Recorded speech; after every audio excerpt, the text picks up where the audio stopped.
तो इसमें जो है साहित्यिक स्रोतों में हमने देखा पुराणों में विष्णु, वायु और ब्रह्मांड पुराण ये बता चुके हैं पुराणों के बारे में।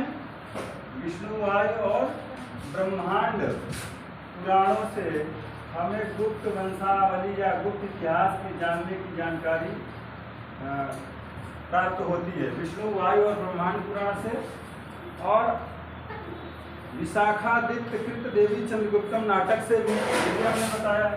विशाखादत्त कृत देवी चंद्रगुप्तम नाटक, देवी चंद्रगुप्तम नाटक से भी गुप्त साम्राज्य को के बारे में जानकारी प्राप्त होती है, जहां रामगुप्त तथा चंद्रगुप्त द्वितीय के विषय में सूचना मिलती है। ये आपको बताए थे कि नहीं? कुछ लोग नहीं आए थे क्या? रामगुप्त और चंद्रगुप्त द्वितीय के विषय में सूचना हमें कौन सा ग्रंथ देता है? हाँ, ये सूचना प्राप्त होती है, ये सूचना प्राप्त होती है कहाँ से? विशाखादत्त कृत देवी चंद्रगुप्तम नाटक से। रामगुप्त और चंद्रगुप्त द्वितीय के विषय में हमेशा पूछा जाता है, तो देवी चंद्रगुप्तम नाटक जो है इसका बहुत ही विश्वसनीय प्रमाण प्रस्तुत करता है। कालिदास की रचनाएं, कालिदास किसके दरबार में रहते थे? जल्दी बताइए। हाँ, कालिदास की रचनाएं बहुत सहायक हैं गुप्त इतिहास को जानने में। हाँ, कालिदास की रचनाएं शूद्रक का वृक्षकटकम जी, और वात्सायन का कामसूत्र, शूद्रक का वृक्षकटकम और वात्सायन का कामसूत्र, ये ऐसे कुछ ग्रंथ हैं जिससे हमें मौर्य वंश के बारे में, यहाँ से शासन प्रशासन के बारे में जानकारी मिलती है। प्रशासन के बारे में तो हमने आपको बताया था। आगे हमने बताया पुरातत्वीय प्रमाण में अभिलेख, सिक्के और स्मारक। अभिलेखों में सर्वप्रथम समुद्रगुप्त की प्रयाग प्रशस्ति हमने बताया। प्रयाग प्रशस्ति की रचना किसने की है? हरिशयन ने की है।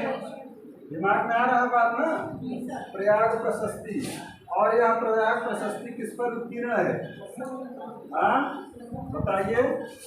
अशोक के कौशाम्बी अभिलेख पर हरिशयन कृत प्रयाग प्रशस्ति, ये समुद्रगुप्त की विधियों और उसके कृतित्व व्यक्तित्व पर प्रकाश डालता है समुद्रगुप्त के बारे में।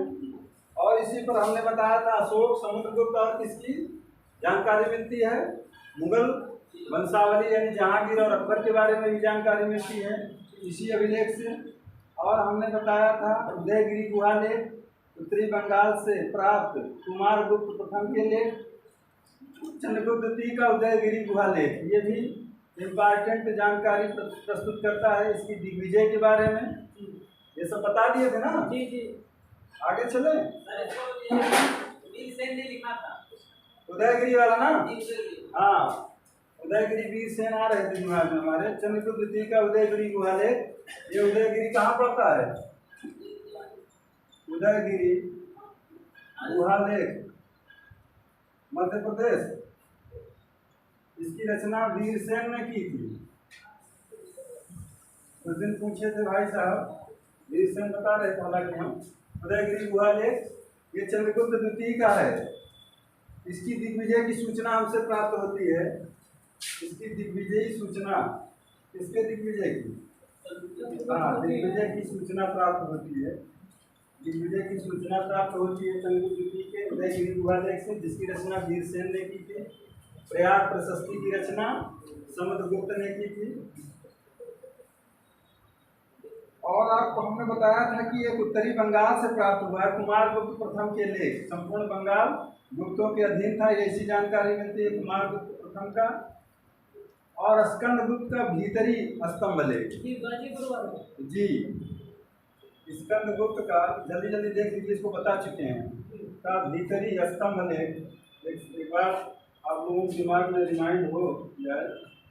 ये गाजीपुर का है भाई, गाजीपुर में मिला है, जहाँ से काल मालिश की मजाक मिलते। स्कंदगुप्त का भीतरी स्तंभ लेख, इससे भी हमें गुप्त इतिहास की जानकारी मिलती है। गुप्त इतिहास पर व्यापक प्रकाश पड़ता है। जूनागढ़, स्कंदगुप्त का जूनागढ़ अभिलेख इन्हीं का एक है, जूनागढ़ अभिलेख। और उस अभिलेख से क्या जानकारी मिलती है? के बारे में जानकारी। हाँ, जूनागढ़ अभिलेख, स्कंदगुप्त का जूनागढ़ अभिलेख। इसके समय पे वहाँ का गवर्नर कौन था? वर्णदत्त और उसका पुत्र चक्रपाली। और इसके पूर्व में जब टूटी थी सुदर्शन जी को किसने बनवाया था? रुद्रदामन। रुद्रदामन का गवर्नर कौन था? शिवविशाख था। और उसके पूर्व में अशोक, अशोक का कौन था? तुषार। उसके पूर्व कौन थे? चंद्रगुप्त। चंद्रगुप्त का गवर्नर कौन था? पुष्यगुप्त। याद आ रहा है? ये सब बता चुके हैं। ठीक, तो आगे चलिए, आपको थोड़ा सा याद भी होता रहे। तो ये सुदर्शन झील के बाद पुनर्निर्माण की सूचना हमें देता है। अब अगर पूछा जाए कि अभिलेखों की भाषा कैसी है, गुप्त अभिलेखों की भाषा कैसी है, तो संस्कृत है। गुप्त अभिलेखों की भाषा कैसी है? गुप्त अभिलेखों की भाषा संस्कृत है। अभिलेखों की भाषा संस्कृत है। देखिए, संस्कृत में ही लिखा गया है। प्रयाग प्रशस्ति, चंपू शैली, संस्कृत में लिखा गया है। गुप्त अभिलेखों की भाषा संस्कृत है। और इसमें जो तिथि अंकित की गई है, किस चीज़ की है? गुप्त संवत की। तिथि जो है, तिथियां गुप्त संवत की है। गुप्त संवत किसने प्रारंभ किया था? चंद्रगुप्त प्रथम ने। अभी आ रहे हैं वहाँ, पहले इनकी जानकारी देख लीजिए इतिहास जानने के साधन में। तो देखिए, कुछ सिक्के प्राप्त हुए हैं। सिक्कों में स्वर्ण, रजत, तांबे के सिक्के मिले हैं। आपको हमने बताया था कि सोने का सबसे विशाल भंडार यानी कि स्वर्ण ढेर, गुप्त स्वर्ण सिक्कों के ढेर कहाँ मिले हैं? राजस्थान का कौन सा स्थान है? बयाना। बयाना एक स्थान है जहाँ से बहुत सारे स्वर्ण सिक्के प्राप्त होते हैं। हाँ, 2200 मुद्राएं मिली हैं। तो यहाँ से जो है सबसे बड़ा ढेर पूछा जाता है। स्वर्ण मुद्राओं का सबसे बड़ा ढेर कहाँ से मिला है? तो बयाना से। और अगला जो है सिक्का, कुछ सिक्कों पर तिथियां भी लिखी है। एक सिक्के के मुख भाग पर चंद्रगुप्त प्रथम और कुमार देवी की आकृति है तथा पृष्ठ भाग पर लिच्छव्या उत्कीर्ण है, यानी लिच्छवी कन्या की रही होगी। यह समुद्रगुप्त के कुछ सिक्के मिले हैं जिसमें अश्वमेध प्रकार के सिक्के हैं। चंद्रगुप्त द्वितीय के व्याघ्र हनन प्रकार के सिक्के मिले हैं। ये शक प्रदेश से, इसको शाकाहारी विजेता भी कहा जाता है ना, चंद्रगुप्त द्वितीय को। अभी आ रहे हैं वहाँ पर विजय की सूचना मिलती है। एरण अभिलेख और भिनसा से रामगुप्त के कुछ सिक्के मिलते हैं जिससे उसकी ऐतिहासिकता की जानकारी प्राप्त होती है। कुमार गुप्त के उत्तराधिकारी के सिक्के मिलावटी हैं और पत्रों में आत्मकथा की सूचना मिलती है। इतना हो गया था ना। आगे देखिए, इनके स्मारक के बारे में जानकारी ले लेते हैं। जो लोग ना आए रहे वो जल्दी से रिपीट कर दिया हमने। खास चीजें हैं, चेहरे में बदलते रहते हैं ना, बात यहाँ है। लगे रहें आप, मन से लगे रहेंगे, तन मन धन से, तो आपको सब कुछ प्राप्त होगा। स्मारक देखिए, स्मारक में मंदिर, स्तंभ और मूर्तियां, चैत्य गृह भी आपको देखने को मिलेंगे। स्मारक देखिए, स्मारक पीछे दिख रहा है भैया। तो इस स्मारकों में मंदिर आज भी देखने को मिलेंगे। और क्या मिलेंगे? मंदिर के अलावा मंदिर, स्तंभ, मूर्तियां। मंदिर आपको स्तंभ मिलेंगे देखने को, मूर्तियां गुप्तकालीन देखने को मिलेंगी। और चैत्य गृह, चैत्य गृह, मंदिर, स्तंभ, मूर्तियां और चैत्य गृह ये देखने को मिलेंगे आपको स्मारकों के रूप में। चैत्य गृह को ही हम लोग गुहा मंदिर भी कहते हैं। गुहा मंदिर, चैत्य गृह मतलब गुहा मंदिर। इसका क्या मतलब हुआ? जो पत्थरों को काट कर तराश कर बनाया जाता था, इसी तरह से जैसे बिहार बनाए गए थे, अजीबों को दान में दिया गया था। गुफाएं बराबर की आपको हम पढ़ा रहे थे मौर्य काल में। तो चैत्य गृह, गुहा मंदिर। अच्छा, आपसे पूछा जाए कि इनसे हमको किस प्रकार की जानकारी प्राप्त होगी गुप्त साम्राज्य के बारे में? धार्मिक विश्वास की जानकारी होगी कि नहीं होगी? बिल्कुल होगी। मंदिर में किस देवी देवता का जो है की मूर्ति रखी गई है, और इस कला तथा स्थापत्य की सूचना भी की भी जो जानकारी हमें मिलेगी। क्या क्या? कला और स्थापत्य, और किसकी सूचना मिलेगी? धार्मिक विश्वास की, धार्मिक विश्वास की जानकारी हमें प्राप्त होगी इन स्मारकों से। कला स्थापत्य, कला और स्थापत्य की वजह से इसको क्या कहा जाता है? स्वर्णकाल कहा जाता है। कला, स्थापत्य और धार्मिक विश्वास, कला तथा स्थापत्य की सूचना, साथ में धार्मिक विश्वास। कब का? तत्कालीन समय का, यानी गुप्त काल की जानकारी यहाँ से हमें प्राप्त होगी। यानी उनकी कला कैसी रही होगी, स्थापत्य यानी जो बनाने का उनका अपना आइडिया, या हाँ कैसे बनाते थे मंदिर वगैरह, और धार्मिक विश्वास, ये शैव थे या वैष्णव थे, किस प्रकार के मूर्तियों की ये पूजा करते थे, स्मारकों से हमें जानकारी प्राप्त होगी। स्मारकों में देखिए मंदिर के बारे में हम जानकारी कर लेते हैं। मंदिर को पूछा जाता है तो मंदिर में एक है घूमरा, घूमरा का शिव मंदिर। देखिए स्मारक में आप देखिए घूमरा, ये घूमरा कहाँ पड़ेगा? एमपी में कहाँ पड़ेगा? सतना मध्य प्रदेश में पड़ेगा। यहाँ का शिव मंदिर बहुत प्रसिद्ध है गुप्त काल का। कौन सा मंदिर? शिव मंदिर। ये भी तो पूछा जाता है इस मंदिर में किस देवता की मूर्ति स्थापित है, यानी कि यह शिव और विष्णु के उपासक थे। तो शिव मंदिर घूमरा यानी सतना मध्य प्रदेश का शिव मंदिर। दूसरा देखिए नचना कुठार, जो ज्यादा पूछे जाते हैं इसको स्पष्ट कीजिए। दूसरा है नचना कुठार, यह पूछा जाता है नचना कुठार का है। नचना कुठार कहाँ पड़ता है? नचना कुठार पन्ना, पन्ना कहाँ पड़ेगा? मध्य प्रदेश। हाँ, का पार्वती मंदिर। ये जो है पन्ना जिला है ना, पन्ना, यहीं पर एक वो भी है शायद जैव अभ्यारण्य भी है। हाँ सही कह रहे हैं आप, बहुत सही। नचना कुठार पन्ना मध्य प्रदेश।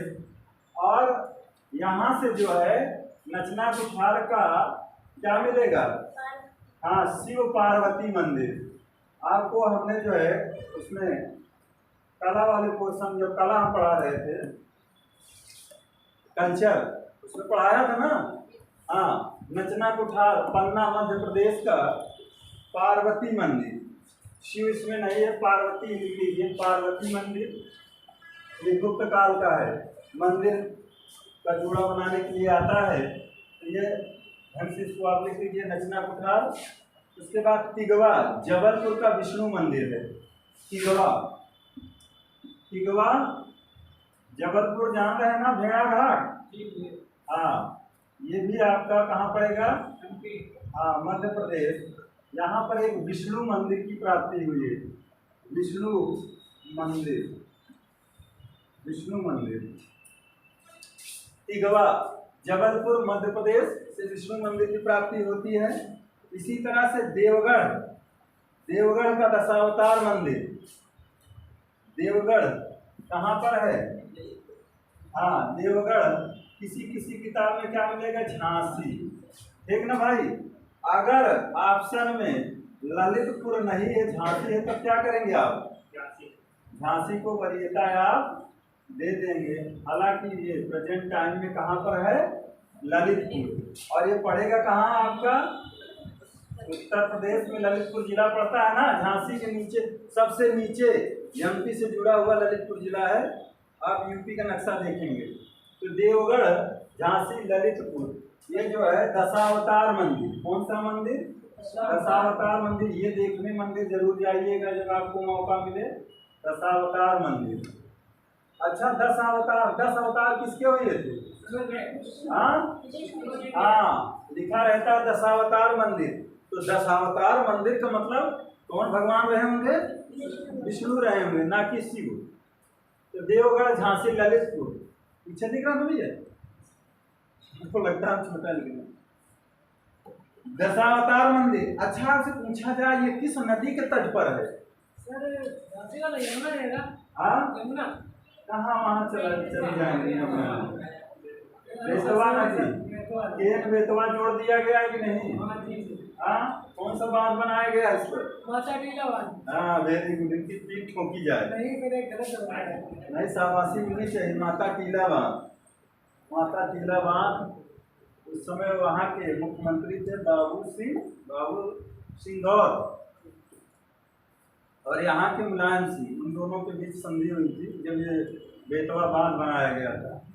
बड़े सहयोग की बात है। बाबू सिंह गौर जो थे वो प्रतापगढ़ के थे, समझ रहे हैं? हाँ, और उनकी मैं जीवनी पढ़ रहा था तो अजीब लगा।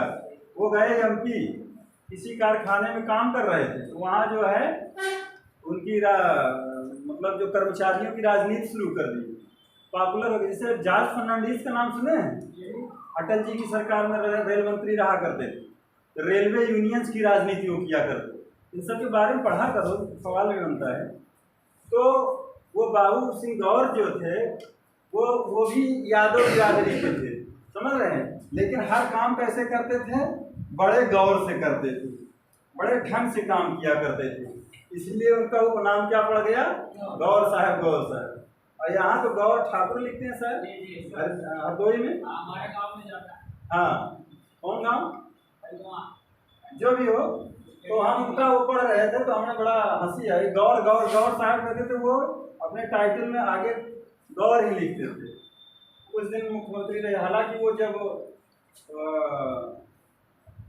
शहरी विकास मंत्री थे तो भोपाल की पूरी तस्वीर बदल दिए थे। तो वो शायद उसमें थे, बीजेपी में थे, बीजेपी में थे। तो बड़ा अच्छा काम किए थे। तो उनको इसी आधार पर हमको लगता है जब उस समय कौन सा आदमी है, उमा भारती, उसी समय उनको हटाकर उनको मुख्यमंत्री बनाया गया था। तो ये बेतवा पर जो माता टीला बांध बना है तो इन दोनों लोगों के सहयोग से बना था। तो देवगढ़, झांसी, ललितपुर, दशावतार मंदिर, बेतवा नदी उत्तर प्रदेश में पड़ता है। और जो नदी है, कुछ चीज़ याद आती है तो आपको बता देते हैं। भीतर गांव, ये कानपुर में पड़ता है। भीतर गांव का मंदिर ये है। किसका मंदिर है यहाँ पर? हाँ, भीतर गांव कानपुर का। कानपुर तो जान ही रहे हैं, आपके बगल में है। ये जगन्नाथ स्वामी का मंदिर है। यानी कि जगन्नाथ स्वामी मतलब हाँ, विष्णु। जगन्नाथ स्वामी का मंदिर है। और देखिए यहीं पर एक मंदिर मिलेगा, ये बहुत सुरक्षित है, ईंटों का बना हुआ सिरपुर का लक्ष्मण मंदिर पूछा जाता है। वो भी शायद गुप्तकालीन ही है। सिरपुर का लक्ष्मण मंदिर कानपुर है। तो कानपुर भीतर गांव, कानपुर का जगन्नाथ स्वामी का मंदिर, भीतर गांव कानपुर, भीतर गांव कानपुर का मंदिर लिख लीजिए, जगन्नाथ का मंदिर। एक दक्षिण भारत से मिलता है, ये जानने की कोशिश करिएगा। लाडखाना का मंदिर, ये ऐहोल में मिलता है। अब कौन से देवता हैं इसमें, इसको आप लोग सर्च कर लीजिएगा। लाडखाना ऐहोल कहाँ पड़ता है? ऐहोल की चर्चा किए थे हम कई जगह। हाँ जी, ऐहोल कहाँ पड़ता है? कर्नाटक में। कर्नाटक में एक जिला है लाडखाना मंदिर, ऐहोल कर्नाटक। मंदिर लिख लीजिए नीचे। नहीं, अभी मिलेगा लाडखाना मस्जिद भी वहाँ आपको, मध्यकालीन में पहुँचेंगे तो। लाडखाना ऐहोल कर्नाटक का एक मंदिर है। बागलकोट जिला है वहीं पड़ता है ये। बागलकोट जिला, बागलकोट जिला कर्नाटक। इतना नोट कर लीजिए धड़क। तो ये जो है स्मारकों में, इन सब स्मारकों से हम जो है गुप्तकालीन कला, स्थापत्य और उनके धार्मिक विश्वासों के बारे में जानकारी हमको मिलती है। जैसे दशावतार मंदिर है तो भगवान विष्णु के 10 अवतारों का यहाँ पर आपको जो उत्कीर्ण किया गया है उनकी मूर्तियाँ देखने को मिलेंगी। इसी तरह से यहाँ भी विष्णु मंदिर है। यहाँ पार्वती का मंदिर पूछा जाता है तो नचना कुठार याद रखिएगा, पन्ना मध्य प्रदेश में ये सवाल खूब पूछा गया है। पार्वती का मंदिर कहाँ पड़ता है? नचना कुठार का पार्वती मंदिर, जैसे याद कर लीजिए, नचना कुठार का पार्वती मंदिर। आगे मिटा दें, चलो इधर लिख रहे हैं। अब देख लीजिए मूर्तियां, मूर्तियां कहाँ कहाँ से प्राप्त हुई हैं? मूर्तियां तो बहुत बड़ी संख्या में मूर्तियों का निर्माण हुआ था इस काल में, मंदिर और मूर्तियां बहुत बनी थी। तो मूर्तियां जो है सारनाथ, मथुरा, सुल्तानगंज, ये मूर्तियां जो प्राप्त हुई हैं, गुप्तकालीन मूर्तियां, गुप्तकालीन मूर्तियां, जहाँ से हमको इनके इतिहास के बारे में जानकारी मिलती है। सारनाथ, अब सारनाथ कहाँ है? बनारस में। सारनाथ, मथुरा, सुल्तानगंज, सुल्तानगंज कहाँ है? ये संभवतः आपका वहाँ शायद पड़ेगा बिहार में। मथुरा, सारनाथ, मथुरा, सुल्तानगंज, करमदंडा, खोह, यहाँ सबसे जो है मूर्तियां प्राप्त हुई है। खोह से प्राप्त हुई है, करमदंडा, खोह, मथुरा, सुल्तानगंज, करमदंडा, खोह, देवगढ़ आदि स्थानों से बुद्ध, शिव और विष्णु की मूर्तियां प्राप्त हुई। देवगढ़ अभी दिखाई दिए हैं, देवगढ़, ललितपुर वाला देवगढ़ आदि जगहों से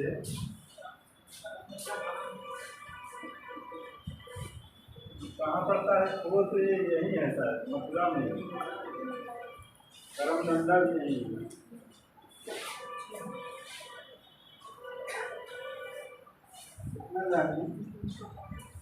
तो देखिए भाई, देवगढ़, यहाँ से जो मूर्तियां प्राप्त हुई हैं आदि स्थानों से किस किस मूर्तियां प्राप्त हुई? बुद्ध, शिव और विष्णु की। इन सब जगहों से जो मूर्तियां प्राप्त हुई हैं तो भगवान बुद्ध की भी प्राप्त हुई हैं, शिव और विष्णु की प्राप्त हुई है, शिव और विष्णु की। गुप्तकालीन जो मूर्तियां प्राप्त हुई, बुद्ध, शिव और विष्णु। अच्छा, आपसे पूछा जाए इन मूर्तियों के को देखने से आपको तत्कालीन समय की कौन सी ऐसी जानकारी प्राप्त होगी? धार्मिकता कैसी रही होगी? अब देखिए यहाँ बुद्ध भी मिल रहे हैं, शिव और विष्णु, तो धार्मिक सहिष्णुता देखने को मिल रही है जी। ये अपने से सवाल आंसर निकालने की कोशिश किया करें। धार्मिक सहिष्णुता देखने को मिलेगी इन मूर्तियों के जरिए, हमें गुप्तकालीन धार्मिक सहिष्णुता भी देखने को मिलेगी, तथा तक्षण कला पर प्रकाश पड़ेगा। तक्षण कला समझ रहे हैं? हाँ, तक्षण कला मतलब किस तरह से इनको गढ़ा गया है, छेनी चलाई गई है। हाँ, शिलाओं पर कैसे इनको गढ़ा गया है, कैसे रूप आकार दिया गया है। तक्षण कला, तत्कालीन तक्षण कला पर भी प्रकाश पड़ता है। धार्मिक सहिष्णुता और तत्कालीन तक्षण कला पर प्रकाश पड़ता है, प्रकाश पड़ता है। एक ही लाइन में पूरी बात आप समझ जाओगे। हमने एक टेक्निक निकाली कि आप लोग लिखाने से उड़ते हैं, हम लिखते भी रहेंगे, आप पढ़ते भी रहोगे, लिखते रहोगे, एक ही लाइन में पूरी बात समझ भी जाओगे। ठीक है ना? ये टेक्निक सही है ना? लिखने से उड़ते हैं बच्चे, हमें पता है। तो देखिए, ये सारनाथ, मथुरा, सुल्तानगंज, करमदंडा, खोह और देवगढ़, यहाँ से बुद्ध और शिव विष्णु की मूर्तियाँ प्राप्त होती है। और आपसे घुमा कर अगर पूछा जाए कि इन मूर्तियों से तत्कालीन गुप्त साम्राज्य के विषय में किस किस चीज पर प्रकाश पड़ता है, तो धार्मिक सहिष्णुता देखने को मिलेगी और तक्षण कला पर प्रकाश पड़ेगा। आगे हम देखते हैं, मूर्तियाँ हो गई, गुफाएं देख लेते हैं। गुफाएं बता दें,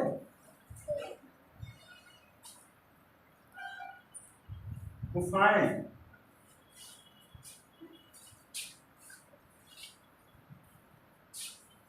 गुफा में देखिए, बाघ की गुफाएं को पूछा जाता है, छोटे बड़े हरिजा में पूछा जाता है। ये कहाँ पर है? बाघ की गुफाएं भाई, ये गुप्तकालीन गुफाएं देख लीजिए। गुप्तकालीन गुफाएं, बाघ की गुफाएं, बाघ की गुफाएं, पीछे वाले भाई बताइएगा। बाघ की गुफाएं ये कहाँ पड़ती है? आपको ग्वालियर मध्य प्रदेश में पड़ती है। ग्वालियर मध्य प्रदेश, ग्वालियर मध्य प्रदेश पूछा जाता है ना सवाल। बाघ की गुफाएं किस काल की हैं? तो गुप्त काल की हैं। कहाँ से मिल रही हैं? ग्वालियर मध्य प्रदेश से मिल रही हैं। ग्वालियर, ग्वालियर और किस लिए प्रसिद्ध है? हाँ हाँ, झांसी रानी। अगर आपसे पूछा जाए कि उनका घोड़ा जो है जो मोची में बना होता है, दोनों पैर ऊपर किए रहता कि एक? हाँ, दोनों पैर ऊपर किए रहता है। इसका क्या मतलब होता है? महाराणा प्रताप की मूर्ति देखे हैं? उनका घोड़ा दोनों पैर ऊपर किए रहता कि एक? हाँ, क्यों? हाँ, वेरी गुड, बताओ। अरे बताने दीजिए भाई।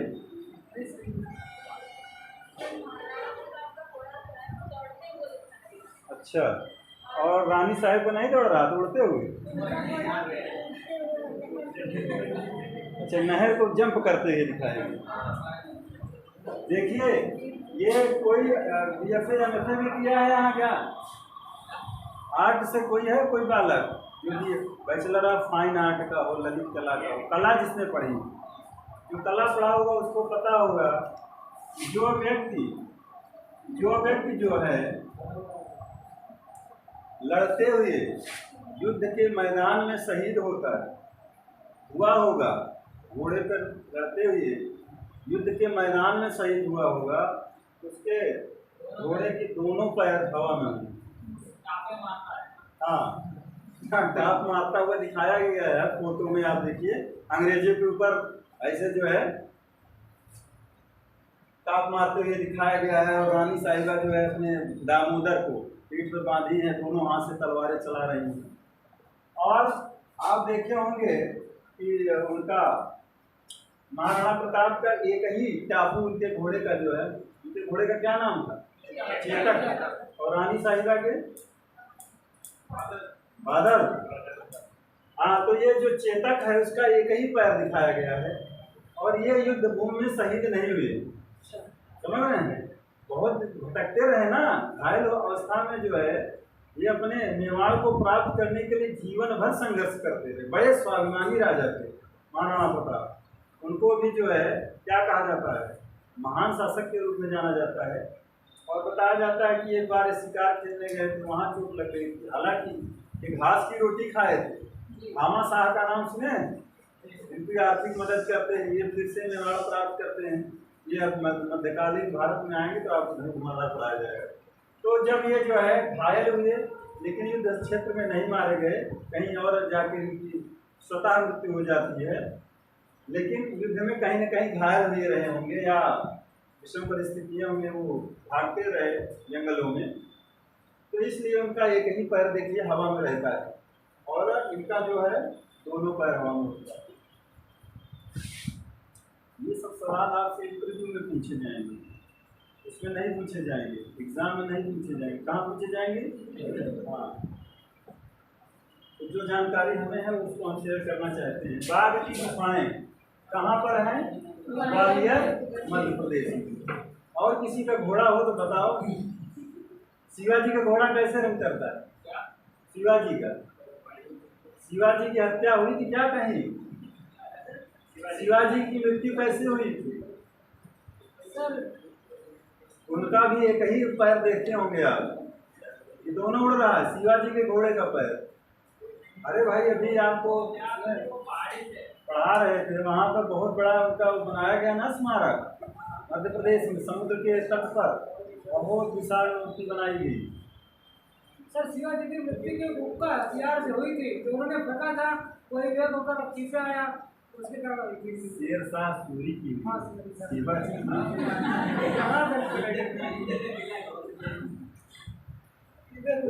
मतलब ये है, जैसे आप गोली चलाओ वो रिवर्स कर जाए, मतलब पलट कर आपकी तरफ आ जाए, क्या बोलते हैं?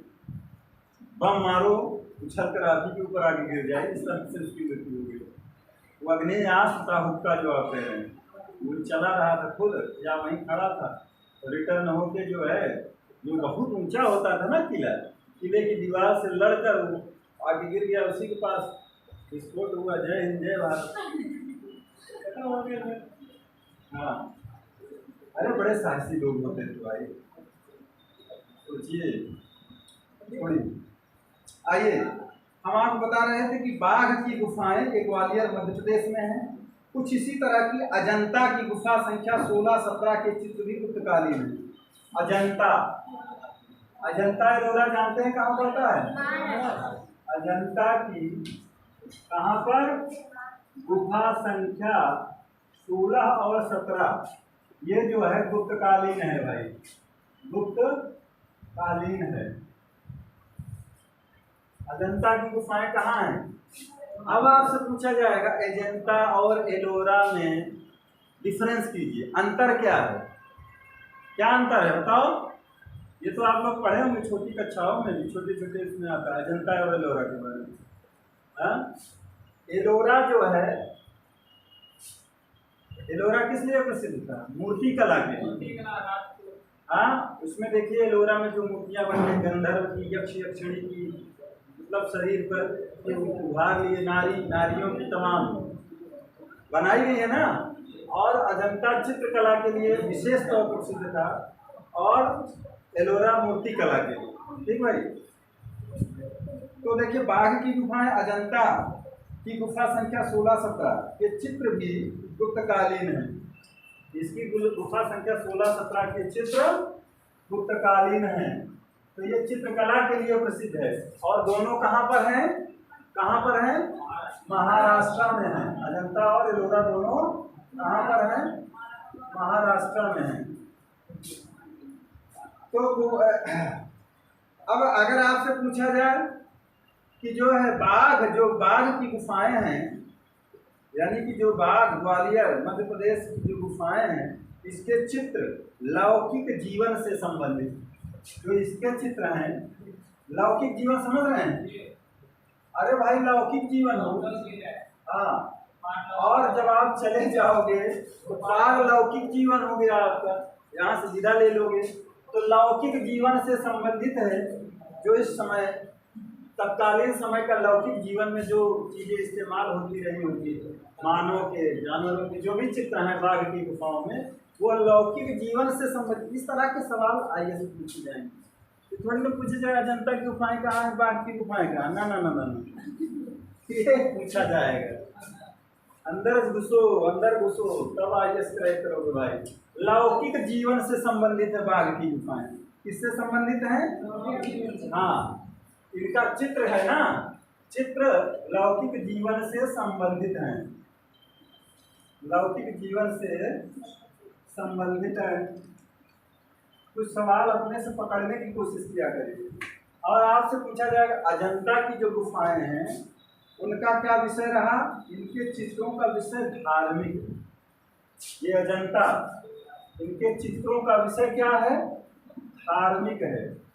चित्रों का विषय धार्मिक है, धार्मिक है, धर्म से जुड़ा है, यानी कि देवी देवता, राजा राजकुमारी, इस तरह के चित्रों का चित्रांकन किया गया है।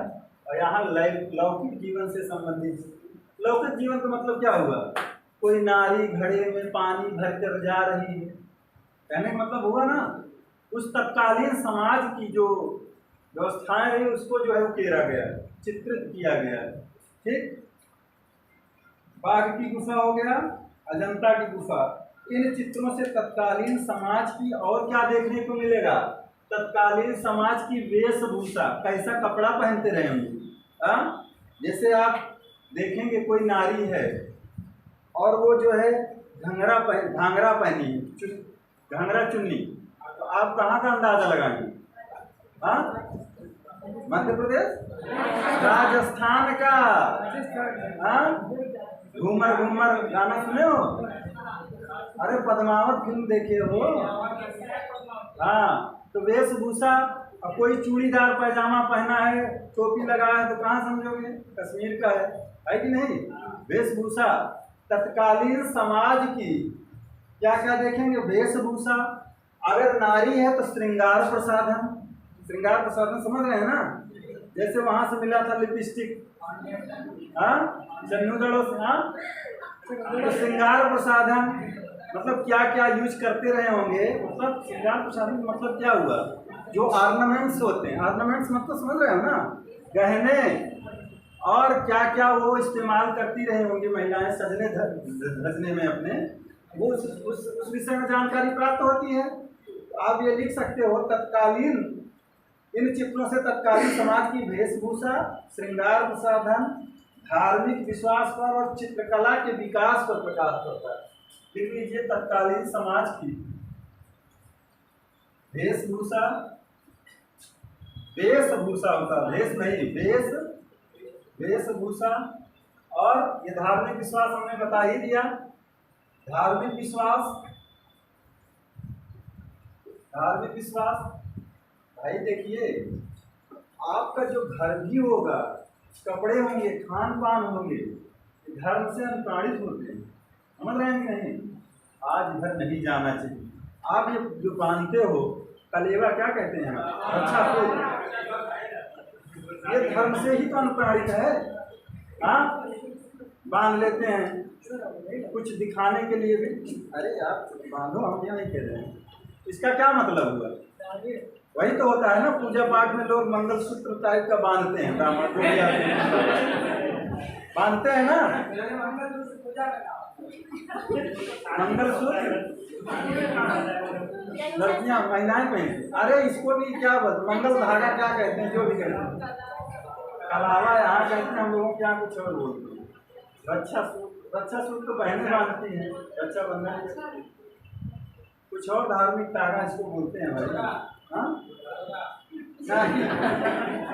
तो हम चलिए, तो धार्मिक विश्वास, श्रृंगार प्रसाधन, इस सब पर जो है प्रकाश पड़ता है। श्रृंगार प्रसाधन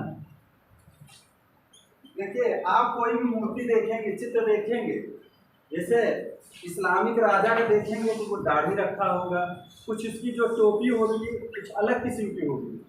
हाँ जो हिंदू राजा हो वो पगड़ीधारी होगा, उसका भी। जैसे आप जाएंगे वहाँ, हिमाचली टोपी कैसी होती है, हिमाचल वालों की आगे थोड़ा, हाँ देखे होंगे ना, हाँ कसीदेकारी होती है। और कश्मीर में जाएंगे तो इस टाइप की टोपी देखने को मिली, जैसे जिन्ना लगाया करते थे, काली टोपी। अरे चित्रों को देखा करो तो उससे बहुत सारी जानकारी होती है। गांधी टोपी नेहरू वगैरह लगाते थे, गांधीवादी विचारधारा वाले लोग, समझ रहे हैं। हाँ आप विश्वनाथ प्रताप सिंह, जो पूर्व राजा मांडा विश्वनाथ प्रताप सिंह की टोपी देखिए तो हमेशा कश्मीरी टोपी लगाया करते थे। उनके बाल उड़ गए थे, सौखिया वो कश्मीरी टोपी लगाया करते, जैसे जिन्ना लगाते। देखे हैं, हमारे यहाँ के थे राजा मांडा विश्वनाथ प्रताप सिंह, प्रधानमंत्री रहे देश में, मर गए, ब्लड कैंसर हो गया। तो हाँ धार्मिक विश्वास, श्रृंगार प्रसाधन, वेशभूषा। गुप्तों की उत्पत्ति के बारे में देखिए भाई, नहीं यही चलते रह जाएंगे, हो सकता है आज मेरा अंतिम क्लास में हो। अरे भाई उनके शेड्यूल के हिसाब से हमको लगता है आज 6/6 लिख रहे हैं, जिसका मतलब है 6/6। आँख की जो स्वस्थ आँख होती है उसका पावर कितना होता है, 6/6 लिख रहे हैं ना डॉक्टर। हाँ तो चलिए इनके उत्पत्ति के बारे में देखिए। यह प्रश्न प्राचीन भारतीय इतिहास का बहुत विवादित प्रश्न है कि ये इनकी उत्पत्ति किस जाति के थे, इनकी उत्पत्ति कहाँ हुई थी, कैसे हुई थी। तो ये विवादग्रस्त प्रश्न है।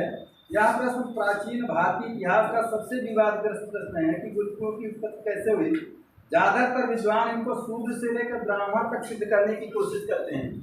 शूद्र से लेकर वैश्य वगैरह वगैरह वगैरह ब्राह्मण तक इनको सिद्ध करने की कोशिश कर रहे हैं। तो आइए हम इस कोशिश में देखते हैं कौन सा विद्वान क्या कह रहा है, जो सवाल पूछे जाते हैं। तो इसमें देखिए, एक है वज्जिका, राइटर हैं पुराने, वो वज्जिका द्वारा लिखित कीर्ति कौमुदी नाटक में लिच्छवियों को म्लेच्छ तथा चंडसेन, चंद्रगुप्त प्रथम को कारस्कर कहा गया है। ये लाइन लिखिए, सेम सेम पूछा गया है, ऐसे लिखो। हम बोल रहे हैं, देखिए, वज्जिका द्वारा लिखित। अब वज्जिका कौन थे? एक राइटर रहे होंगे, विद्वान। ऐसे लिखिए, वज्जिका द्वारा लिखित या रचित, लिखित लिख लीजिए। इनका एक नाटक है भाई। नाटक का क्या नाम है? कीर्ति कौमुदी। कीर्ति कौमुदी, कीर्ति कौमुदी, कीर्ति कौमुदी लिखिए। वज्जिका द्वारा लिखित कीर्ति कौमुदी नाटक में लिखिए इसको। अरे खास लाइन लिख लीजिए, हम लिखेंगे बहुत टाइम लगेगा। हाँ, कीर्ति कौमुदी नाटक में लिच्छवियों को म्लेच्छ, लिच्छवियों को म्लेच्छ। अब लिच्छवियों के यहाँ रिश्तेदारी थी ना, अभी बता रहे हैं कैसे रिश्तेदारी। लिच्छवियों को म्लेच्छ, अगर म्लेच्छ की यहाँ रिश्तेदारी हुई तो ये भी म्लेच्छ रहे होंगे। कहने का मतलब है एक ही लाइन में हम सब दर्शा दे रहे हैं। कीर्ति कौमुदी नाटक में लिच्छवियों को म्लेच्छ, बहुत सारे सवाल लाइन में छिपे होते हैं। लिच्छवियों को म्लेच्छ कहा गया। म्लेच्छ समझ रहे हो ना, कि गंदी जाति के लोग थे। लिच्छवियों को म्लेच्छ तथा चंडसेन, हाँ, तथा चंडसेन। चंडसेन लिखो, पता है ना चंडसेन किसके लिए कहा गया है? अब देखिए, इसी लाइन में बहुत सारे सवाल आप मिल जाएंगे। चंडसेन, इसी में लिख लीजिए चंद्रगुप्त प्रथम। ठीक, क्लियर हो गया? हाँ, चंडसेन यानी चंद्रगुप्त, यानी कि इस नाटक में चंद्रगुप्त प्रथम को किस नाम से दर्शाया गया है? चंडसेन। बात खत्म हो गई। और इनके जो रिश्तेदार थे, इनकी पत्नी जो लिच्छवी कन्या कही गई है, लिच्छवियों को जो म्लेच्छ कर रहे हैं, तो चंडसेन भी म्लेच्छ हो सकता है, यानी नकुल का होगा, या शूद्र हो सकता है। बात समझिए इसी लाइन से। लेकिन हाँ, तथा चंडसेन चंद्रगुप्त प्रथम को कारस्कर कहा गया है। कारस्कर कहा गया है। कारस्कर, कारस्कर कहा गया है। हमें लगता है इसका मतलब भी होता है न्यूनकुल। कारस्कर कहा गया है। अब आप इसमें देखिए, इस लाइन से बहुत सारे सवाल बन सकते हैं। देखिए, कारस्कर चंद्रगुप्त प्रथम को कारस्कर कहाँ पर कहा गया है? कीर्ति कौमुदी नाटक है। ये जान लीजिए, नाटक है। ये भी पूछ लिया जाता है कि यह जो ग्रंथ है, साहित्यिक ग्रंथ है, क्या है? नाटक है। हाँ, तो वज्जिका ये राइटर है। वज्जिका कृत यानी लिखित कीर्ति कौमुदी नाटक में लिच्छवियों को म्लेच्छ और चंडसेन को कारस्कर कहा गया। कारस्कर कहा गया है। बहुत अच्छी लाइन लिखा है केसी श्रीवास्तव की किताब में। तो और देखिए, चंद्रभूमि के व्याकरण नामक ग्रंथ में गुप्तों को दूसरा एविडेंस इनका देखिए, दूसरा साक्ष्य चंद्रभूमि के, ऐसे लिखिए, एकदम क्रीम चीजें बता रहे हैं, फालतू नहीं। चंद्रभूमि के व्याकरण नामक ग्रंथ में, चंद्रभूमि के व्याकरण नामक ग्रंथ में, पीछे वाले बताइए भाई, व्याकरण नामक ग्रंथ में, पढ़ा लिखने में और टाइम जाता है। हाँ, चंद्रगोविंद के व्याकरण नामक ग्रंथ में गुप्तों को जर्ट अर्थात जाट कहा गया है। गुप्तों को जर्ट, जर्ट, जाट, जाट तो समझ रहे हैं ना? हाँ, जर्ट अर्थात जाट, जाति का कहा गया है। हाँ, कहा गया है। अब इसकी सेम लाइन देखिए, क्या कहा है उसने अपने इस व्याकरण ग्रंथ में? कहा है अजयत जरटो उड़ान, अजयत जरटो उड़ान, अजयत जरटो उड़ान। गुण विजेता थे ना गुप्त। गुण हरिण केसरी किसे कहा जाता है? स्कंदगुप्त को।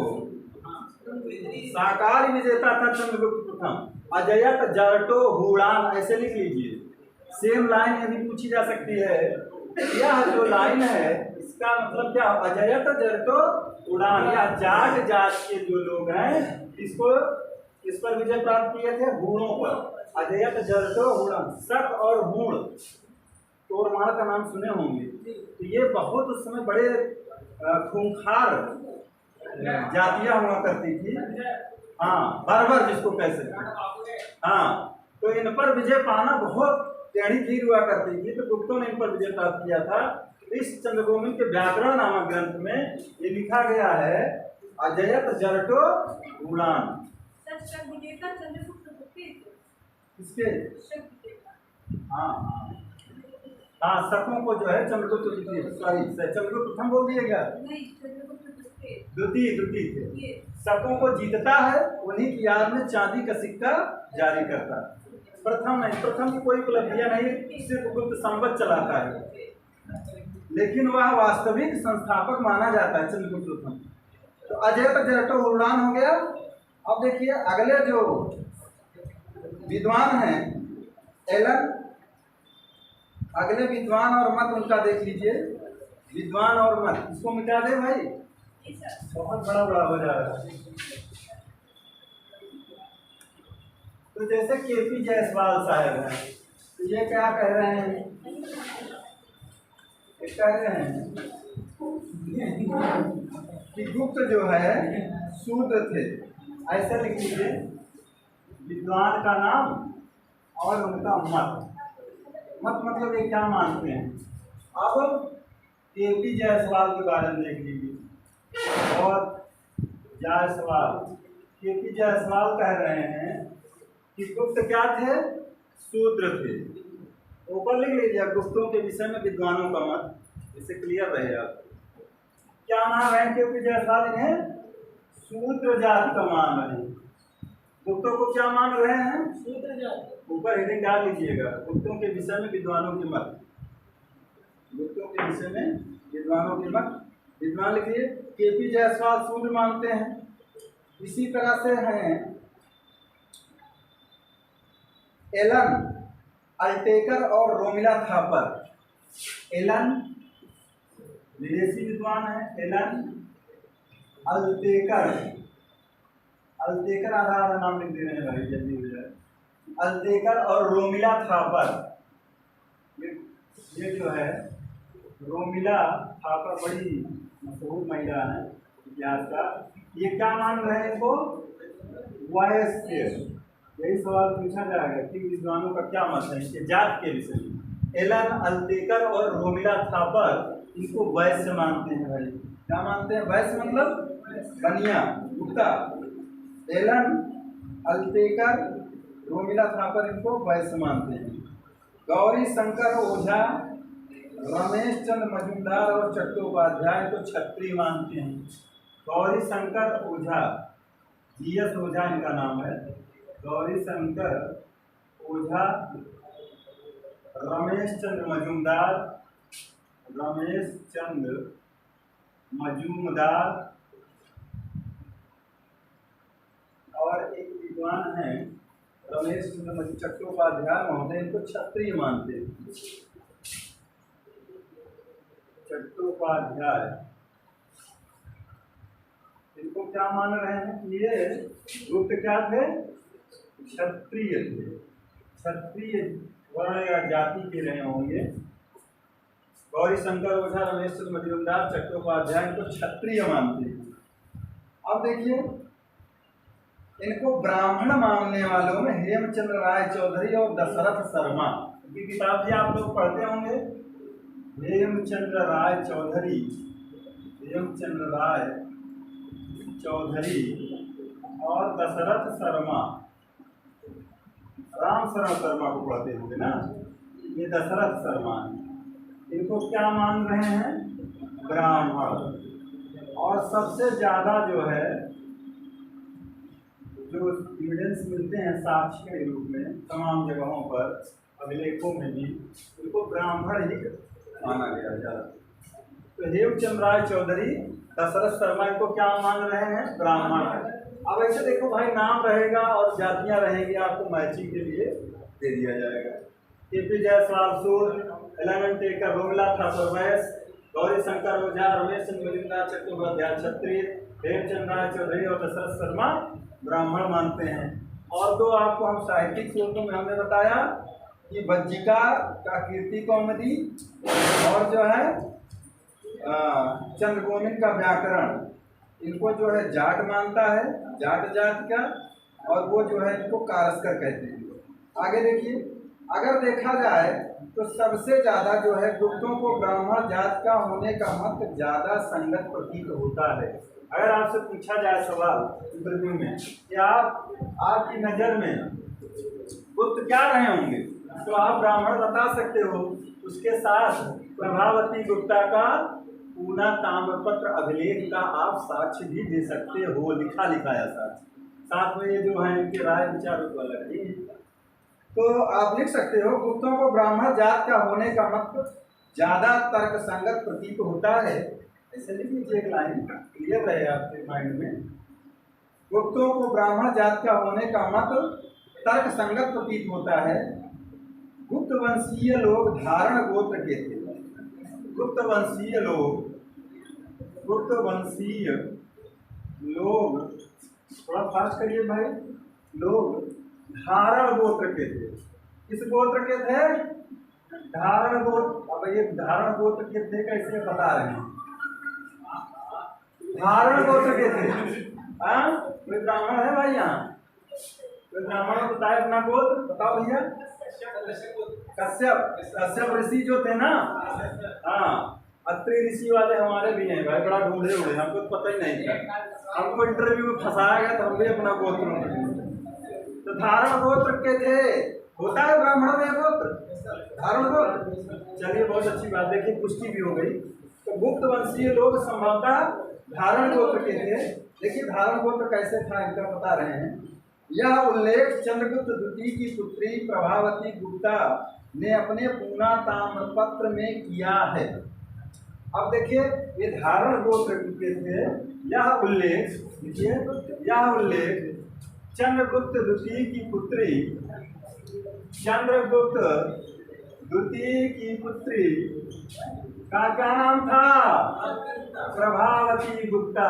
किससे शादी हुई थी? हाँ, कई बार पूछा गया है ना। प्रभावती गुप्ता ने पूना ताम्रपत्र में यह उल्लेख चंद्रगुप्त द्वितीय की पुत्री प्रभावती गुप्ता ने पूना ताम्रपत्र लेख में किया है भाई। पूना ताम्रपत्र मिला है, तांबे का पत्र। तो गुप्त वंशीय यह उल्लेख चंद्रगुप्त द्वितीय की पुत्री प्रभावती गुप्ता ने अपने पूना ताम्रपत्र में किया है। यह गोत्र उनके पिता का ही था। अब बताओ, इन्होंने कहा धारण गोत्र का उल्लेख किया है, तो आप लिख सकते हो यह गोत्र किसका था? उनके पिता किसका था? चंद्रगुप्त। यह गोत्र उनके पिता का था, उनके पिता का था। लेकिन देखिए यहाँ कनेक्शन देखिए, शादी इसकी कहाँ होती है? वाकाटक नरेश दक्षिण में, वाकाटक वंश में शादी होती है रुद्र से, द्वितीय से। अब उनके गोत्र को मिलाया जा रहा है, जिसके वजह से हम लोग इनको ब्राह्मण मानते हैं, तर्कसंगत प्रतीत होता है। अब देखिए पूरी लाइन हम आपको बताने की कोशिश करेंगे। यह गोत्र उसके पिता का ही था, क्योंकि उसका पति वाकाटक नरेश रुद्रसेन द्वितीय विष्णु वृद्धि गोत्र का ब्राह्मण था। इधर ध्यान दीजिए, क्योंकि उसका पति जो था, यानी प्रभावती गुप्ता का पति जो था, इनका पति हम यहाँ लिख रहे हैं, उसमें लिख लीजिए, क्योंकि यह गोत्र उसके पिता का था। लेकिन जैसे अलग कैसे हो रहा है? क्योंकि प्रभावती गुप्ता के पति वाकाटक नरेश, देखिए, क्योंकि प्रभावती गुप्ता के पति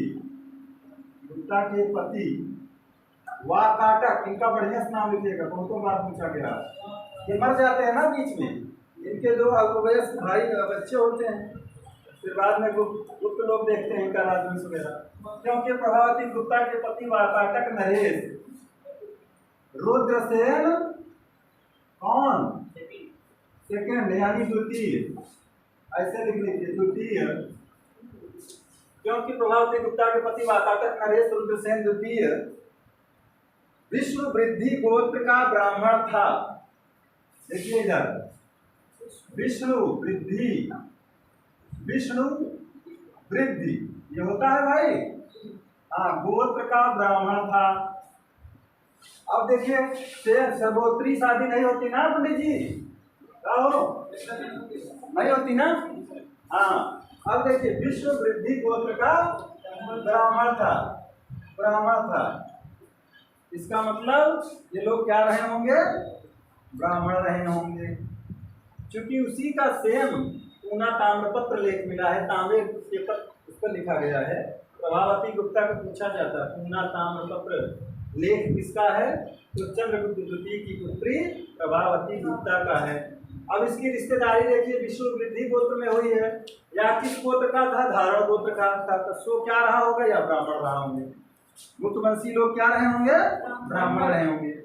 और एक क्या कहा जाता है, कुषाणों के सामंत रहे। क्लियर हो रहा है ना। उसमें लाइन क्या लिखी गई है, विष्णु परम भागवतो महाराजाधिराज श्री चंद्रगुप्त दुहिता।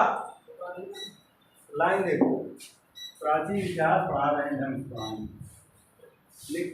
देखिए दो उपाधियां मिलती हैं चंद्रगुप्त द्वितीय की, परम भागवतो महाराजाधिराज, ऐसे लिखे परम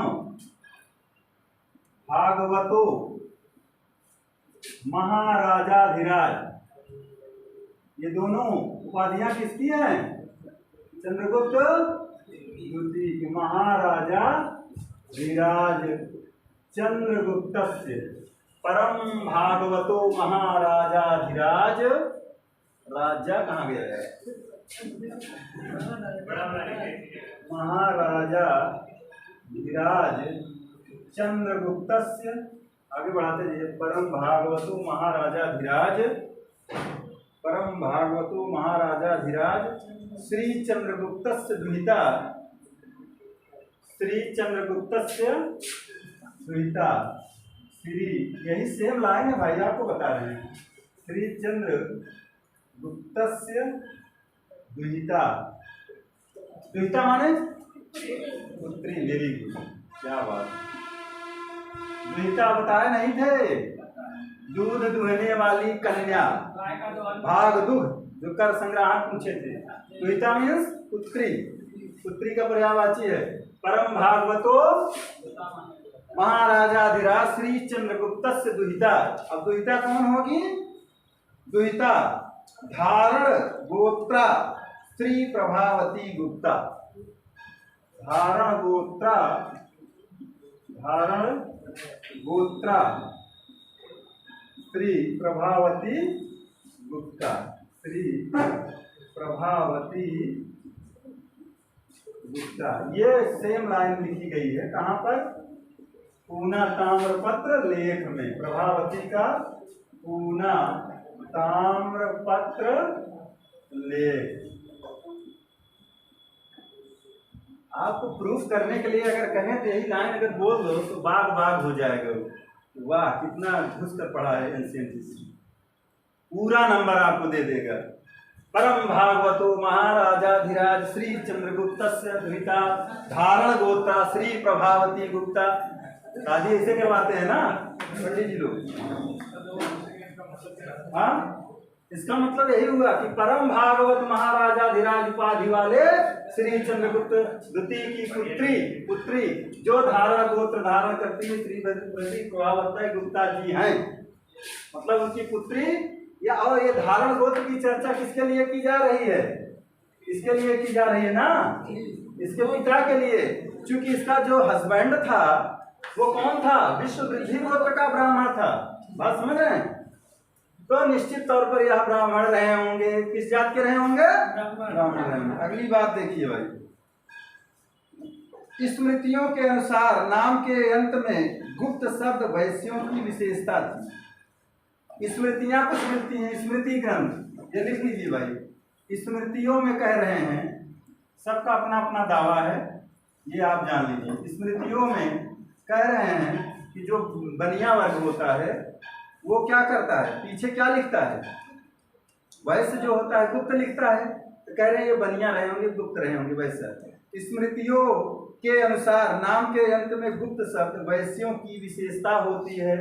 स्मृतियों के अनुसार नाम के अंत में, आगे लिखिए, स्मृतियों के अनुसार नाम के अंत में गुप्त शब्द, स्मृतियों के अनुसार नाम के अंत में गुप्त शब्द, अंत में गुप्त शब्द किसकी विशेषता होती है, गुप्त शब्द वैश्यों की विशेषता होती है, वैश्यों की विशेषता होती है। अब स्मृतियां इसको क्या मान रही हैं, बताओ भाई, लिख तो दीजिए, क्या मान रही हैं, वैश्य मान रही हैं। स्मृतियां इसको वैश्य मानती हैं। और कौन वैश्य मान रहा है, रोमिला थापर, ये जो है रोमिला थापर, एलन अल्टेकर और रोमिला थापर भी इसको वैश्य मानते हैं। स्मृतियां भी इसको वैश्य मानती हैं। एक लाइन में समझ गए होंगे। गुप्त वंशावली का परिचय देने वाले अभिलेख जैसे समुद्रगुप्त की प्रयाग प्रशस्ति, इसको मिटाएं, मिटा दी। आगे लिखिए एक लाइन, गुप्त वंशावली का परिचय देने वाले अभिलेख, यही पूछा जाएगा, गुप्त वंशावली का परिचय देने वाले अभिलेख। दुहिता माने पुत्री होता है, समझा, इसका क्लियर तो हो गया अर्थ।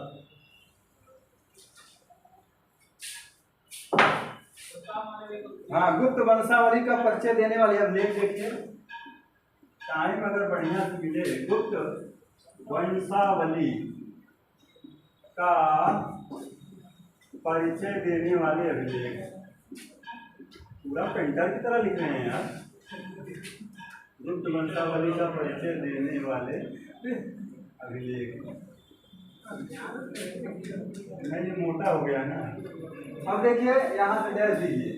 तो पहला देखिए, समुद्रगुप्त का प्रयाग प्रशस्ति अभिलेख, समुद्रगुप्त का प्रयाग प्रशस्ति अभिलेख, समुद्रगुप्त का प्रयाग प्रशस्ति अभिलेख, किसने लिखा, प्रशस्ति अभिलेख, कई बार लिख चुके हैं अभिलेख, वही हरिशेण वाला भाई। दूसरा, गुप्त वंशा का परिचय देने वाले अभिलेखों में समुद्रगुप्त का प्रयाग प्रशस्ति अभिलेख, लगाइए, कुमार गुप्त का बिलसड़ स्तंभ लेख, कुमार गुप्त का बिलसड़ स्तंभ अभिलेख, बिलसड़ स्तंभ अभिलेख। हमारी एक कमजोरी है, हम सोचते हैं कि खूब ढंग से पढ़ाया जाए। कुमार गुप्त का बिलसड़ स्तंभ अभिलेख। और देखिए, कुमार गुप्त का बिलसड़ स्तंभ लेख, स्कंद गुप्त का भीतरी स्तंभ लेख, ये सब जो है स्तंभ गुप्त का भीतरी स्तंभ लेख, भीतरी स्तंभ लेख, ये सब अभिलेख क्या दे रहे हैं, गुप्त वंशावली का परिचय देने वाले अभिलेख हैं। आपसे पूछा जाएगा तो इनको आएगा एक सही है, दो सही है, एक दो तीन, तीनों सही है, इस तरह का आएगा।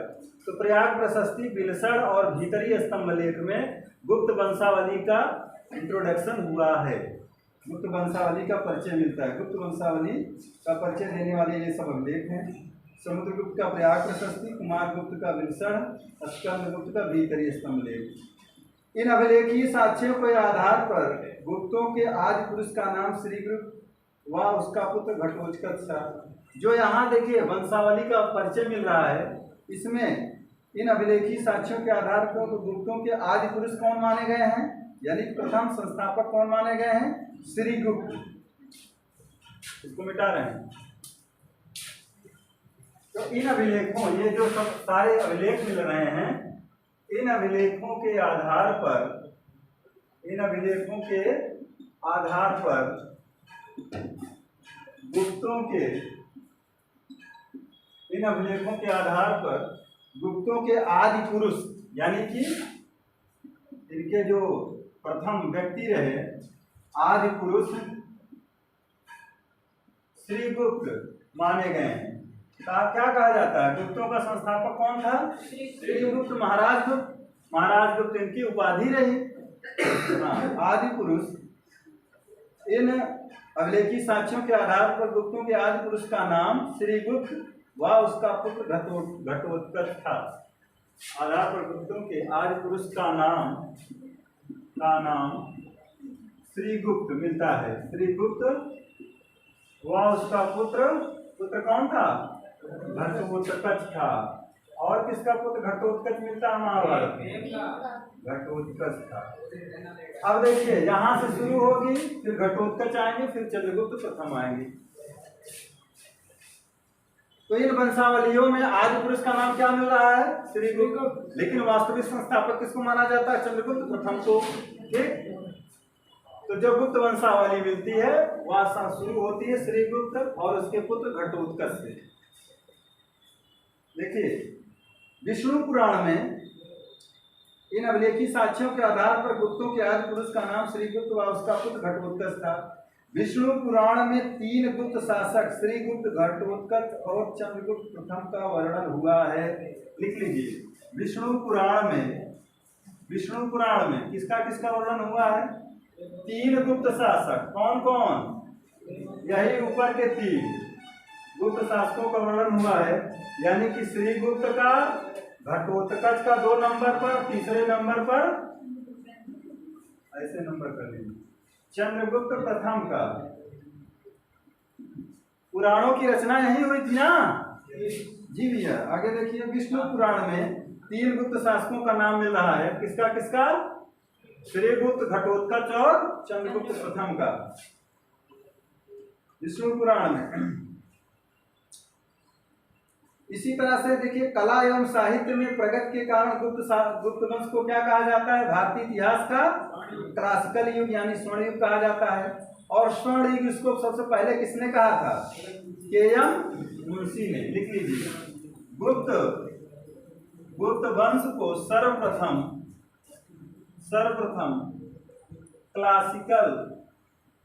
Classical period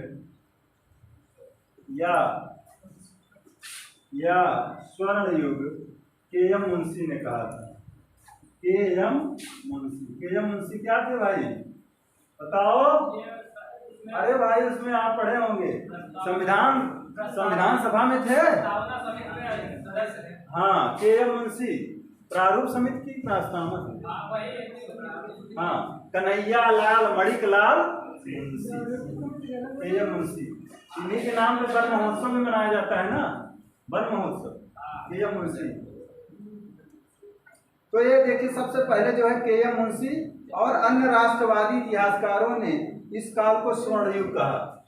plus KM Munshi plus अन्य राष्ट्रवादी इतिहासकारों ने इन्हें क्या कहा? इस युग को क्या कहा?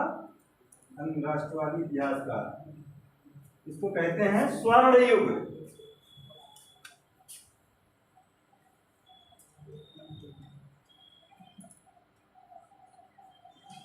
इसी युग में आकर बृहत्तर भारत, ग्रेटर इंडिया की अवधारणा पूर्ण हुई। बृहत्तर भारत हमने बताया कि जो सबसे बड़ा भारतीय भूखंड था किसके कार्यकाल में? मौर्य वंश में। उसके बाद बीच में वह खंड हो जाता है। फिर जो बृहत्तर ग्रेटर इंडिया की जो अवधारणा यहाँ पर देखने को मिलेगी भाई, बृहत्तर भारत, समझ रहे हैं?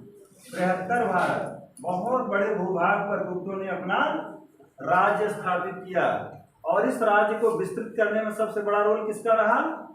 समुद्रगुप्त का। उसके बाद चंद्रगुप्त तो मान लीजिए होता ही है, उसके पहले चूंकि समुद्रगुप्त है ना।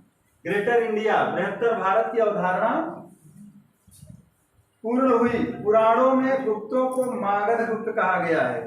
पुराणों में गुप्तों को मागध गुप्त कहा गया है। पुराणों में गुप्तों को मागध गुप्त कहा गया। मागध गुप्त कहा गया है। टाइम बचा है भाई? 4 बजे खत्म होता है। हाँ चलो हम 4:30 तक पढ़ाएंगे। गुप्त वंश के प्रारंभिक लेख व सिक्के पूर्वी उत्तर प्रदेश से मिले हैं। पूर्वी उत्तर प्रदेश से ज्यादातर मिले हैं। मूल निवास स्थान के बारे में देखिए भाई, ये तो इनकी जाति हो गई। मूल निवास स्थान के बारे में देखिए, बहुत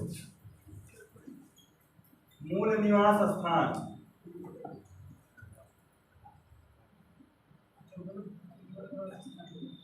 तो इनको देखिए, कुछ विद्वान जैसे एलन गांगुली और रमेश चंद्र मजूमदार कहते हैं ये सब बंगाली लोग थे।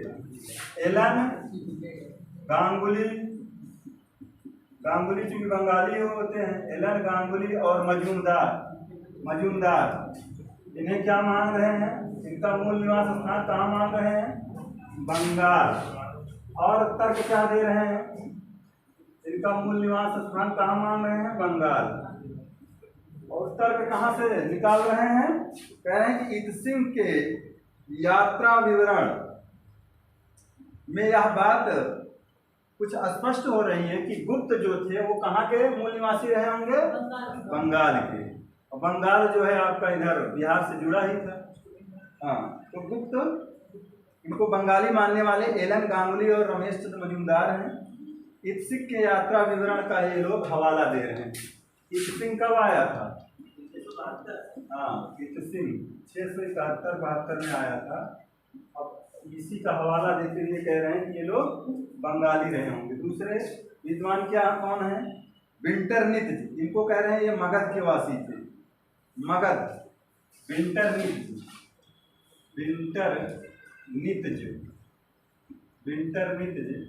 इनको मगध का वासी मानते हैं। कहाँ के रहने वाले रहे होंगे? मगध के।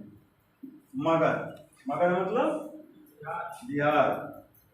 और ये जो वो प्रस्तुत कर रहे हैं साक्ष्य, ये कह रहे हैं विष्णु पुराण और वायु पुराण में मागध गुप्त कहा गया है इनको। ये कह रहे हैं विष्णु और वायु पुराण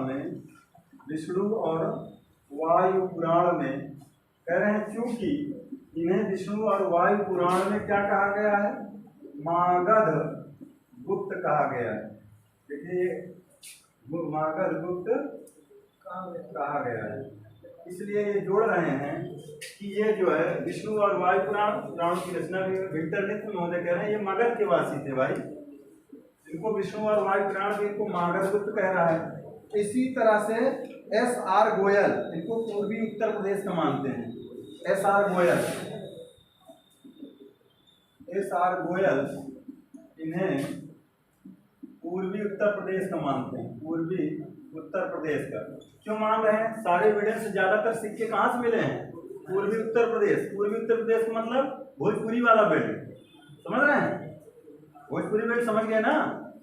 हाँ, गोरखपुर, बलिया और उधर का जितना वजह सिद्धार्थनगर और ये सब बस्ती, गोंडा, बहराइच। तो ये कह रहे हैं ये पूर्वी उत्तर प्रदेश के हैं। पुरातात्विक आधार पर इनका ये है। कह रहे हैं कि प्राचीनतम सिक्के स्वर्ण के चंद्रगुप्त कुमार देवी प्रकार और पूर्वी उत्तर प्रदेश से मिले हैं। प्रयाग प्रशस्ति यशोधर्मन के मंदसौर अभिलेख का हवाला देते हैं। पुरातात्विक आधार पर ये जो है कह रहे हैं पुरातात्विक आधार का हवाला दे रहे हैं।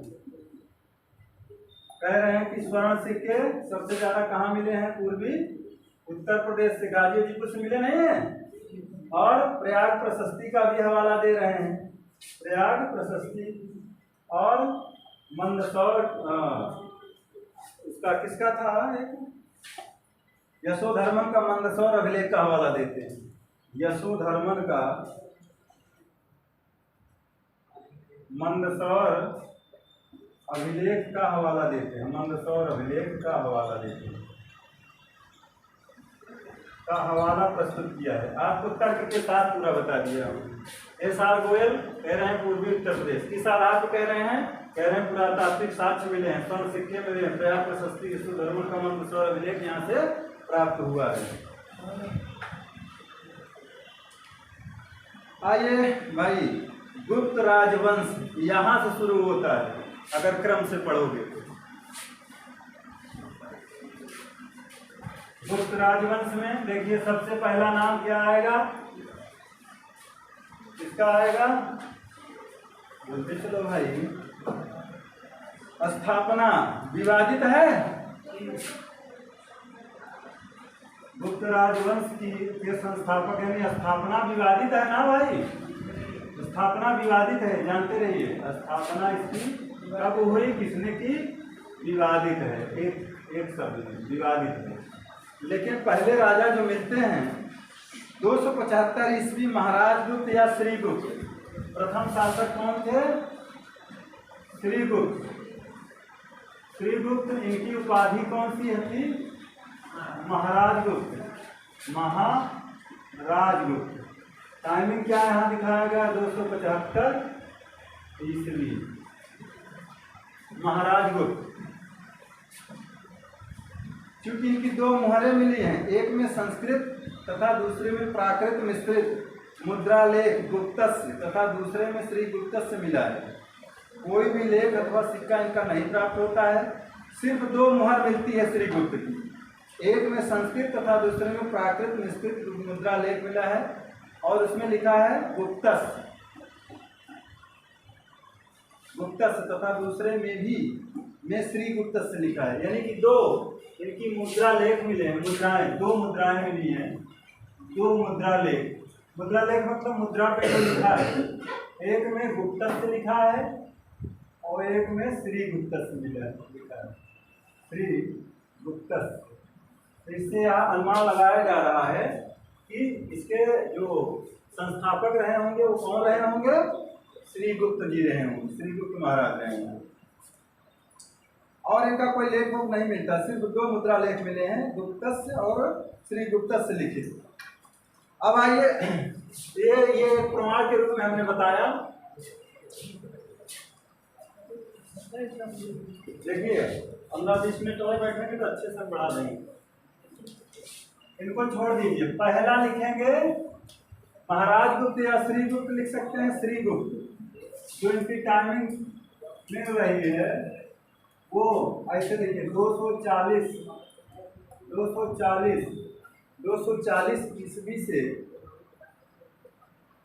280 ईस्वी के बीच, 280 ईस्वी।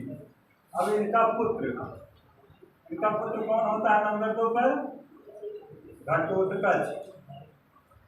क्रम जान ही लीजिए, घटोत्कच पुत्र कौन हुआ, घटोत्कच हुआ भाई।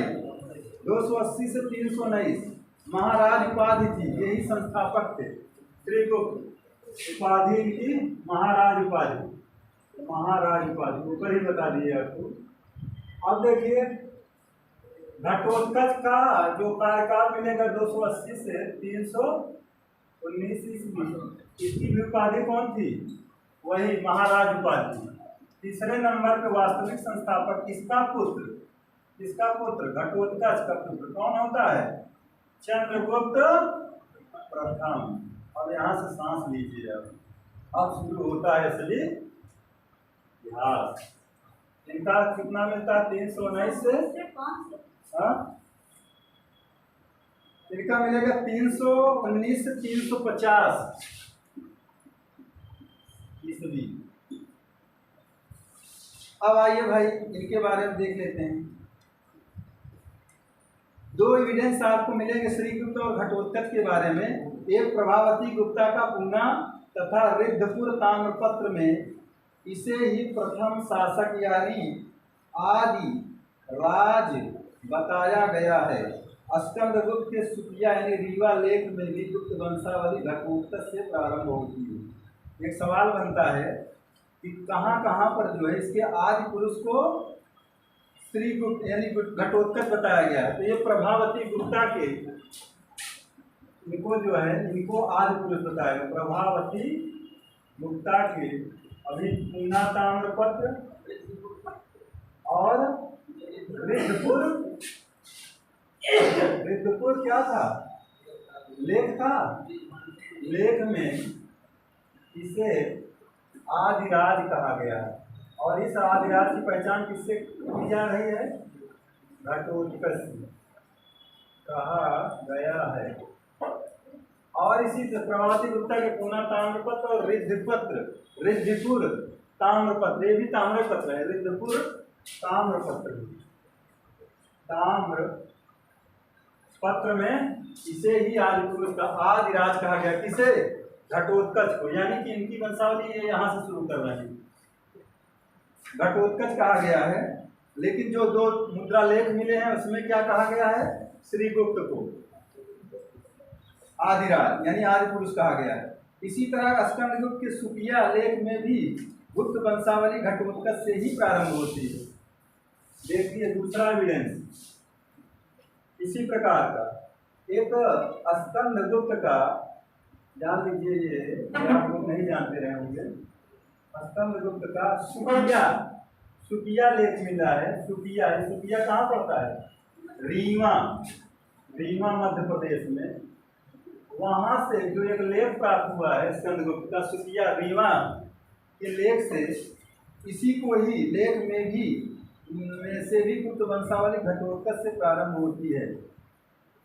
स्कंदगुप्त का सुकिया रीवा लेख में गुप्त वंशावली, बहुत बढ़िया लाइन है, इसको लिखिए। गुप्त वंशावली घटोत्कच से प्रारंभ होती है। घटोत्कच से प्रारंभ होती है। अब आइए भाई चंद्रगुप्त पे, असली लड़ाई शुरू होने चल रही है। तो इसका वास्तविक संस्थापक अगर पूछा जाए कि गुप्त वंश का वास्तविक संस्थापक कौन था, वास्तविक संस्थापक आप लिख सकते हो।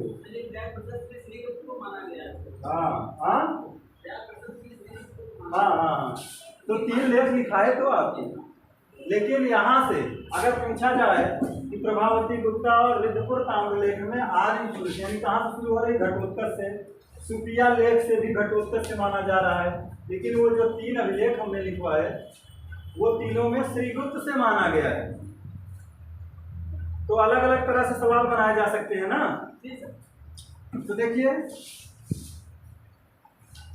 4 बज रहा है, 10 मिनट थोड़ा से बनाए रखिए। हाँ रुकिए। आप जाओगे? कौन कौन जाएगा? सब लोग जाओ। चलो इसको बंद करो। चंद्रगुप्त तो 5 मिनट में ही खत्म हो जाते हैं।